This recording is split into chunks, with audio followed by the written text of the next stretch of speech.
Não são os sãos que precisam de médico, mas os doentes. Eu não vim chamar os justos, e sim os pecadores ao arrependimento.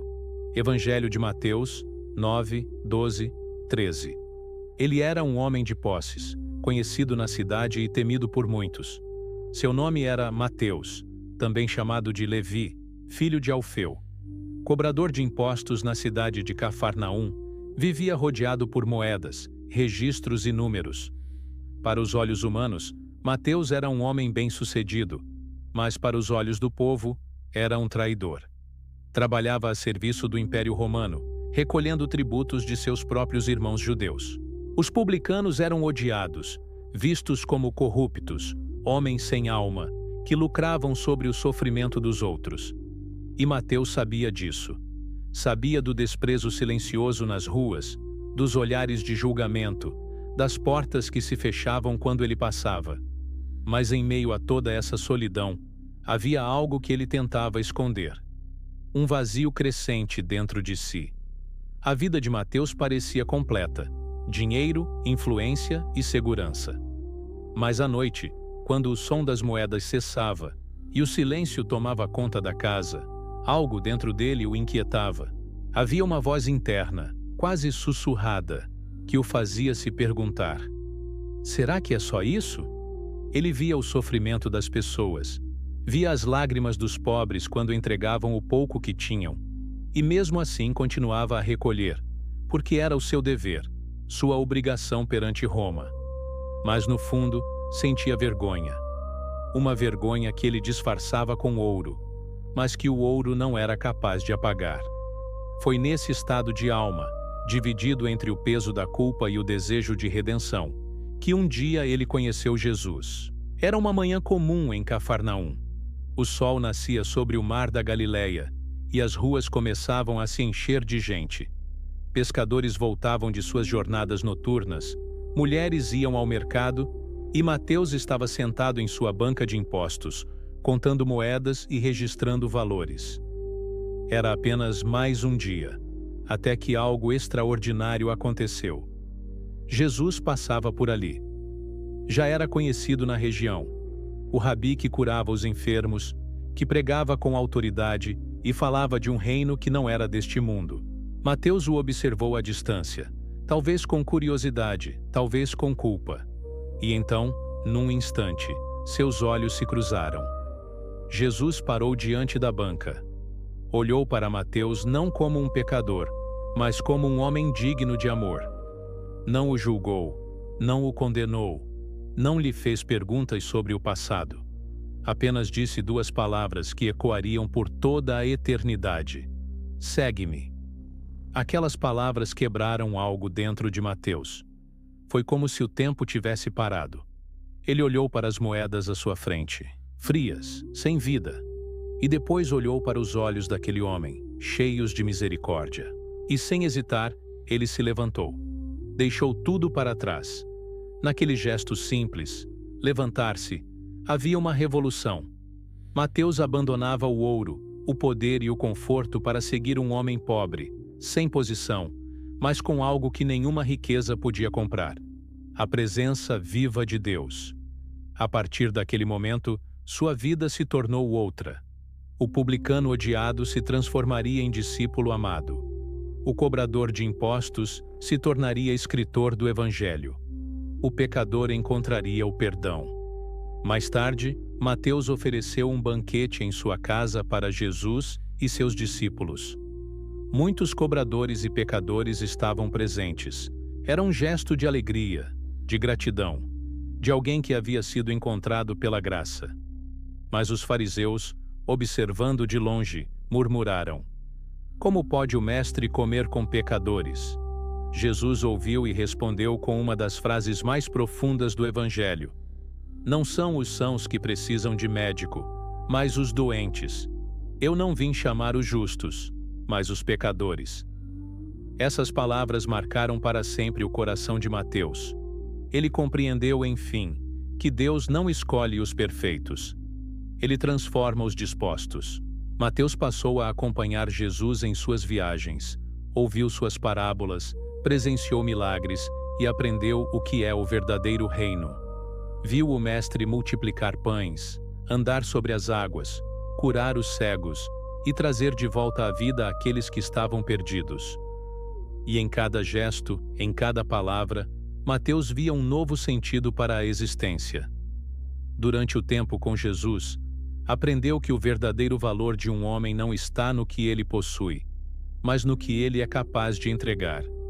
E assim, aquele que antes cobrava dos outros, agora entregava tudo de si. Anos depois, inspirado pelo Espírito Santo, Mateus escreveria um dos 4 evangelhos, o Evangelho segundo Mateus. Seu texto é uma ponte entre o Antigo e o Novo Testamento. Nele, Mateus mostra que Jesus é o cumprimento das antigas profecias, o Messias prometido a Israel. Seu evangelho é repleto de detalhes, de números e de estrutura, reflexo de seu passado como cobrador de impostos, acostumado à precisão e à ordem.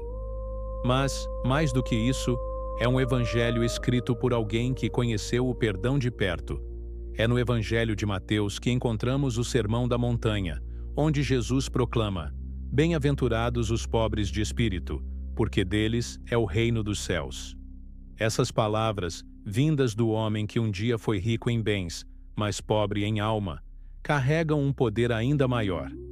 Mateus entendia o que era ser pobre de espírito. Aquele que reconhece sua dependência total de Deus. É também em seu evangelho que estão as parábolas que revelam o coração do Pai. O tesouro escondido, a ovelha perdida, o filho pródigo, o perdão sem medida. Mateus não escreveu apenas fatos, escreveu sentimentos, escreveu o que viveu. E seu evangelho termina com uma das mensagens mais poderosas deixadas por Cristo, a grande comissão. Ide, portanto, e fazei discípulos de todas as nações, batizando-os em nome do Pai, do Filho e do Espírito Santo, ensinando-os a observar todas as coisas que vos ordenei. E eis que estou convosco todos os dias, até o fim dos tempos. Mateus 28, 19, 20. Essas palavras resumem a missão que transformou a vida daquele publicano. Mateus compreendeu que o chamado de Deus não é apenas para seguir, é para servir, ensinar e amar. Com o passar dos anos, ele pregou em diversas regiões, levando a mensagem do Evangelho para povos distantes. Segundo a tradição, viajou pela Etiópia e pela Pérsia, espalhando a luz da fé até o fim de seus dias. Não buscou riquezas, não buscou reconhecimento. Apenas viveu para anunciar o nome de Jesus. Seu fim, segundo antigos relatos, foi o martírio, como tantos outros apóstolos. Mas seu legado permaneceu. E cada vez que alguém abre o Evangelho de Mateus, revive a jornada daquele homem que trocou o ouro pelo amor, o lucro pela fé e o medo pela esperança. Mateus é a prova viva de que a graça de Deus alcança até os corações mais improváveis. Ele mostra que o perdão é maior do que o passado, e que quando Jesus diz, "Segue-me", nenhuma culpa é forte o bastante para impedir a transformação. Quantos de nós nos parecemos com Mateus? Quantas vezes colocamos o trabalho, o dinheiro, o conforto ou o medo acima da fé? E mesmo assim, Jesus ainda passa diante de nossas vidas e nos chama. Não com gritos, não com acusações, mas com um olhar silencioso que diz: "Ainda há tempo. Vem comigo." O chamado de Mateus não é uma história antiga. É um convite eterno. Todos nós somos Mateus em algum momento, presos às nossas moedas, às nossas seguranças, aos nossos erros. Mas quando reconhecemos a voz que nos chama, o coração desperta. E então descobrimos que seguir Jesus é a verdadeira liberdade. A história de Mateus é também uma história de fé inteligente. Ele era um homem de lógica, de cálculos, de números. Mas ao encontrar Cristo, percebeu que há coisas que a razão não pode medir. Não se pode calcular o amor, pesar a graça, nem quantificar o perdão. Essas são riquezas invisíveis, e são as únicas que permanecem. O Evangelho de Mateus nos ensina sobre justiça, humildade e compaixão. Mostra o Cristo como rei, mas um rei que reina servindo. Um Messias coroado não com ouro, mas com espinhos. E é nesse contraste, entre a realeza e o sacrifício, que Mateus encontra o verdadeiro sentido da vida. Pense por um instante. Aquele homem que antes contava moedas passou a contar milagres. Aquele que registrava dívidas passou a registrar palavras eternas. E aquele que vivia sob o jugo de Roma passou a viver sob a graça do reino. Nada foi em vão.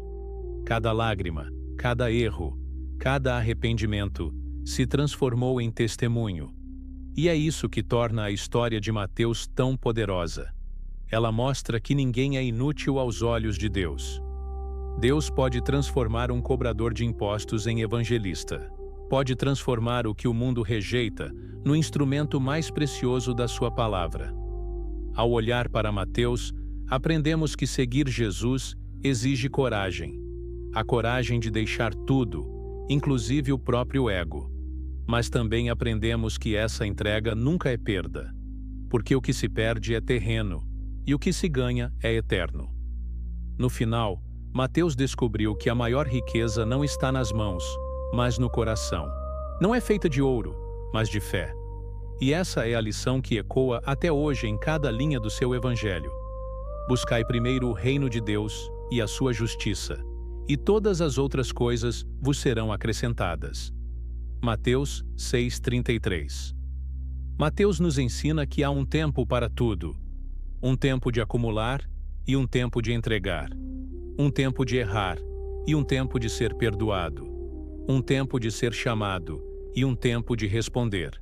E quando o chamado vem de Deus, não há passado que nos impeça, apenas futuro que nos espera. Mateus trocou o ouro pela luz e descobriu que a verdadeira riqueza não está no que se guarda, mas no que se entrega. Se esta história tocou seu coração, curta o vídeo, inscreva-se no canal Mente e Espírito e continue conosco em cada jornada de fé e reflexão, porque cada história da Bíblia é, na verdade, um espelho da nossa própria alma.